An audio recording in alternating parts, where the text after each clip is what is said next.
سلام شما خوب همش دل پیچه یم دکتر بگا اسمش شنامه سندروم روده تعریف پذیر بیقرار است دلی دارم خراب میرم بیرون مرتب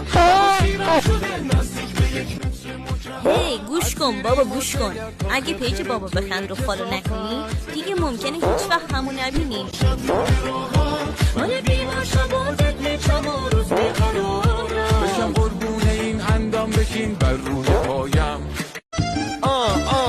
غم دنیا رو بیخیال، غصه فردا رو بیخیال، استرس گرونی و قسطا و دردا رو بیخیال، لیسانس و بیخیال، قره عیال و بیخیال، مشکل روده داری بیا بزن ماست و خیال. همش دل پیچه یم دکتر بگا اسمش شنامه سندروم روده تعریف پذیر بیقرار است دلی دارم خراب میرم بیرون مرتب بابا سیرم شده نزدیک به یک متر مجرد اسیریم و دگر تا خرخره توی کسافت بده دکتر